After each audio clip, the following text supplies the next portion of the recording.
must drive out these demons from our land! Welcome to Watch Mojo, and today we're looking at some of the most satisfying acts of vengeance throughout history. He approaches Le Pion, threatening to stab him, and tells him the truth about the death of Chaubard, Solari, and the succession of events that had led to his dishonor. Hugh Glass. You may remember seeing the dramatized version of this story in The Revenant. Safe thing to do is track a new course back up on land. The real story behind Hugh Glass's survival is just as interesting. In 1823, he joined an expedition. Within months, he was viciously attacked by a bear. Soon afterwards, his team left him to die. Two men, John Fitzgerald and Bridges, were told to stay until he passed. Both men robbed him and fled, but Hugh persisted. Fitz, he's alive! So shoot him. He dragged his mutilated body to safety with just one thought on his mind: revenge. He planned to kill Fitzgerald, but the other man's enlistment in the army stopped him. I need a horse and a gun. No, you need rest and something to eat. I'm going after him. No. You'll never find him without me. Glass ended up warning him that his discharge would also signal his death, ultimately forcing him to spend the rest of his life in fear. Mael Brigte of Moray. Living amongst Vikings was no picnic, a lesson Mael Brigte learned in the 9th century. Reportedly, he and his army were challenged to a battle by Sigurd the Mighty, only to be blindsided by the latter bringing twice the men. They fought valiantly, but it was all in vain. Eventually, Sigurd took Mael's head as a trophy. It was then that some near-instantaneous karma struck. He rode off with his conquest's head attached to his saddle, but the dead man's teeth ended up scratching him. It quickly became infected, and he died shortly afterward of sepsis. While Brigte lost his life, he still got the last laugh. Wyatt Earp. He ruled the West with an iron fist even before he was pushed over the edge. Forget it. I'm retired. Excuse me? I said forget it. I don't want the job, and that's final. I don't think you understand. Oh, you don't understand, Marshal. I did my duty. Now I'd like to get on with my life. Wyatt Earp's family of officers were in a bitter feud with the Cochise County Cowboys. In 1881, their hate escalated into a violent gunfight that left multiple outlaws dead. The losing side was furious when the lawmen were cleared legally, leading them to shooting both Virgil and Morgan Earp. The latter died, and Wyatt snapped. You called down the thunder, well now you got it. He and his posse went on a vicious spree, slaying those named as suspects. It was an act riddled with vigilantism. Though calls were made for him to be tried, nothing came to fruition. Decades later, in 1927, he doubled down, saying that if he could, he would do it all over again. What would you want?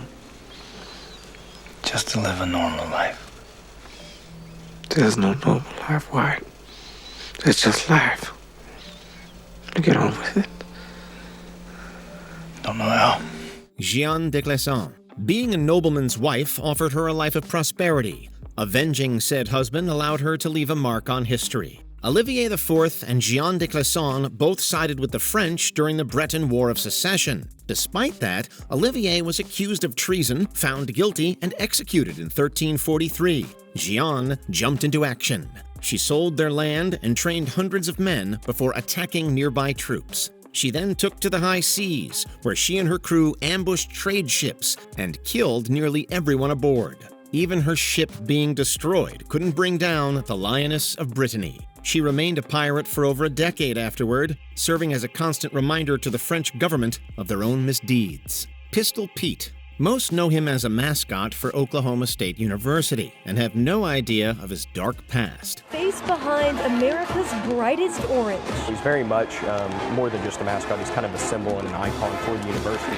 During his youth, Frank Pistol Pete Eaton's dad was killed by a group of 6 men known as the Regulators. Frank was told by a family friend that it was up to him to avenge his father, which he took to heart. It says, "May an old man's curse rest on you the longest day you live, if you don't find and shoot the man that murdered your father." He began learning how to shoot that same year and soon began his mission. As a teenager, he slayed 5 of his father's murderers, with the one outlier having been shot before Frank could reach him. At the cusp of adulthood, he'd completed his task, able to live a peaceful life afterwards. He sits there and wander around and shake hands with people, tell stories, do his quick draw.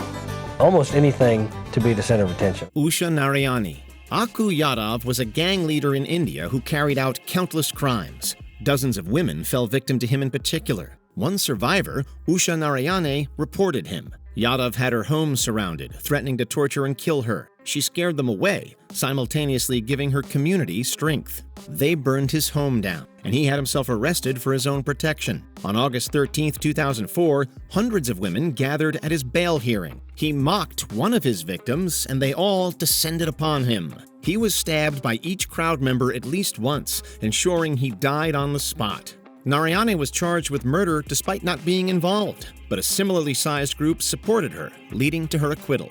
Francois Picaud, 3 Frenchmen, Choubard, Solory, and Lupin, were so envious of their friend's engagement to a rich woman that they ruined his life. Under the guise of a joke, Francois Picaud was betrayed by his friends Lupin, Choubard, and Solari just before he was to wed Marguerite. They lied to authorities, and soon shoemaker Pierre Picaud found himself behind bars. He only found out why after 2 years there, planting the seeds for his revenge. Following his release, he moved back to Paris before spending a decade planning his vengeance. Picaud was liberated at the end of Napoleon's reign with the restoration of the monarchy. He goes back to Paris and changes his identity. His name is now Joseph Louchet, and Joseph Louchet arrives in Paris and decides to take his revenge. He killed Choubard and Solory quickly, but saved the worst for Lupin, who'd married his previous fiancée. Pierre played a role in his daughter's death, burned down his restaurant, and framed his son for murder before finally stabbing Lupin. This is his final act of vengeance. Lupin learns that Picaud is the source of every bad thing to have happened to him. He finally understands that this server is none other than Picaud. Picaud died soon after, leaving behind a confession so wild it's believed to have inspired the Count of Monte Cristo, Boudica. When King Prasutagus died and made his daughters his heirs, he could never have guessed what horrors would await his family. The Romans saw the death of Prasutagus as an opportunity to seize the Iceni lands. They made the kingdom their own and forcibly incorporated it within the empire. The Roman Empire disagreed with his decision, laying siege. Queen Boudica was whipped and her children assaulted. Afterwards, she was so enraged by what had befallen them that she formed a rebellion against Rome. She and her army burned Camulodunum, Londinium, and Verulamium to the ground. Boudica's rebellion was an extremely serious revolution in Britain. She had burned the 3 largest towns in Roman Britain, including the capital. In the process, tens of thousands died. Some historians even recorded that noblewomen in these areas were skewered and displayed, and that Boudica had survivors killed rather than taken prisoner. A final battle waged between the two armies. When it seemed she had lost, the queen reportedly took her own life before the Romans could do it first. Boudica's legacy is that of bravery and of standing up to oppression to secure one's freedom. 47 Ronin. In 1701, Lord Asano Naganori made an enemy out of Kira Yoshinaka, powerful man within the government. 2 personalities are immediately on a collision course that will have devastating consequences. After being inspired by him, Asano attacked and mildly injured the latter. As such, he was sentenced to take his own life. This left his samurai without a leader, making all 47 of them a band of Ronin. In 1703, they avenged Asano. In their eyes, Asano's death has all the hallmarks of an illegal killing. It's as if their master has been murdered. And for a samurai, that means only one thing. They attacked Kira's home in 2 groups, killing 16 of his men. When they finally found the official, they offered him a chance to end his life the way Asano did. When he refused, they swiftly beheaded him. Most of the Ronin were ordered to commit seppuku honorably as a result. The Ronin have restored the honor of their master and walked the way of the true samurai, as no one has for nearly 100 years. They have no place in the realm of the living and are resigned to meet Asano in death. Since then, their burial grounds have become a place of prayer. Before we continue, be sure to subscribe to our channel and ring the bell to get notified about our latest videos. You have the option to be notified for occasional videos or all of them.